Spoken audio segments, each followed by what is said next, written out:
இந்த சாக போகிற காலத்தில் சங்கரா சங்கரான்னு சொல்கிற மாதிரி ஆட்சி போக போகிற காலத்தில் வந்து காளிலாம் ஞாபகம் வருது கனிமொழி பாட்டிக்கு. நேற்று பாராளுமன்றத்தில் பேசும்போது சொல்கிறாங்க காளியின் நிறம் கருப்புன்றாங்க, பெண்மையின் நிறம் கருப்புன்றாங்க. எனக்கு பக்கு பக்குன்னுச்சு.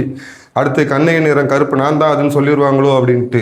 நல்ல வேலை அந்த அளவுக்கு போகலை. மக்கள் வந்து பார்த்துட்டு இருந்தாங்க. இந்த பார்த்த மக்களுக்குலாம் அப்படிதான் இருந்திருக்கு. எங்க சொல்லிடுவாங்களோ அப்படின்ட்டு. உங்களுக்கு கடவுள் நம்பிக்கையே கிடையாது. உங்க கட்சி வந்து ஆட்சிக்கு வரும்போது இந்த இவன் கூடவே இருக்கான இந்த ஓசிஸ் ஒரு வீரமணி அவங்க கூட சொல்லியிருக்காங்க ராமருக்கு செருப்பு மாலை போட்டதுனால திமுக ஆட்சிக்கு வந்துச்சுன்ட்டு.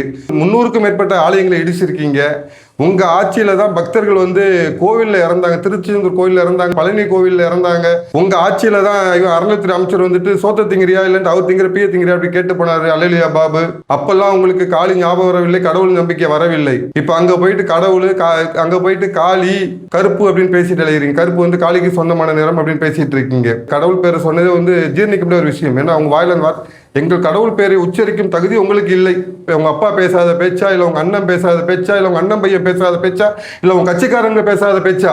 இந்து பெண்கள் விபச்சாரின்னு சொன்ன ஒரு கூட்டத்துல வந்து நீ எப்படி வந்து பேசுவீங்க? காளியை பத்தி கற்பை பத்தி பேச உங்களுக்கு என்ன தகுதி இருக்கு? எப்பயும் போல ஈவராமசாமி கோவணத்தை தூக்கி பிடிச்சிட்டு போயிட்டே இருங்க, இல்ல ஓசிசி ஒரு வீரமணி கையில கட்டி பிடிச்சிட்டு போயிட்டு இருங்க.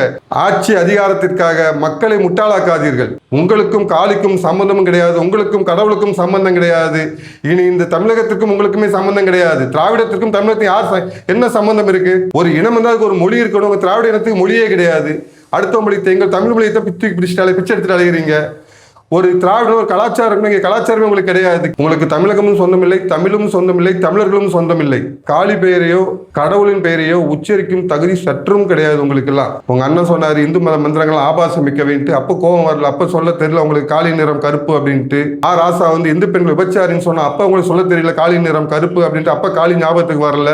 உங்க கூட்டணி இருக்கிற திருமாவளம் பிளாஸ்டிக் ஷர்ட் திருமாவளம் வந்து கோயில் பொம்மைகள்லாம் ஆபாசம் மிக்கவை அப்படின்னா கோயில் மேல இருக்கிறதெல்லாம் அப்போ உங்களுக்கு காளி ஞாபகத்துக்கு வரல. உங்க அப்பா ஸ்ரீரங்க பெருமானை பீரை கொண்டு பிளக்கும் நாள் என்னாலும் என் வாழ்வின் பொன்னாள் அப்படின்னு அப்போ உங்களுக்கு காளி ஞாபகம் வரல. இப்ப ஆட்சி போக போகுது. இதோட வந்து திராவிட முன்னேற்ற கழகத்துக்கு சாவு மணி அடிக்கிறாங்கன்னு தெரிஞ்ச உடனே காளி ஞாபகம் வருது, கடவுள் ஞாபகத்துக்கு வர்றாங்க. உங்க கட்சிக்காரர்கள் நெத்தில இந்த தமிழன் பாவாடை பிறப்பு தமிழன் பிரசெல்லாம் நெத்தில குங்குமத்தோட அலைஞ்சிட்டு இருக்கான்.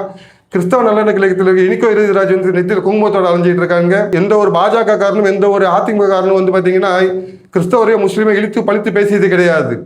ஆனா அவங்க சொல்றாங்க ஓட்டு கேட்டு மசூதியில் சர்ச்சை தீர்மானம் போடுறாங்க, ஓட்டு கேட்டு அதிமுக பாஜக வரக்கூடாதுன்ட்டு. ஆனால் எங்க மதத்தை இழித்து பேசி எங்க மதத்தை பழித்து பேசி எங்களுக்கு ஆலயங்களை இடித்து விட்டு எங்கள் கோயில்களை இழிவாக பேசிவிட்டு எங்கள் வீட்டு இந்து பெண்களை விபச்சாரிகளை சொல்லிவிட்டு எந்த முகத்தோட நீங்க ஓட்டு கேட்டு வர்றீங்க? எந்த முகத்தை வச்சு நீங்க காளி பேரை சொல்றீங்கன்னு தெரியல. உங்கள் திராவிட இனத்திற்கு சொல்றேன், கொஞ்சமா வெக்கமான சூடு சோர்ண உடம்புல கொஞ்சமா ஒட்டி இருந்துச்சுன்னா இனிமேல் கடவுள் பேரையோ காளி பேரையோ உச்சரிக்காதீர்கள். உங்களை தமிழர்களும் மன்னிக்க மாட்டார்கள், தமிழகமும் மன்னிக்காது. இத்துடன் முடிகிறது உங்கள் திராவிட சகாப்தம்.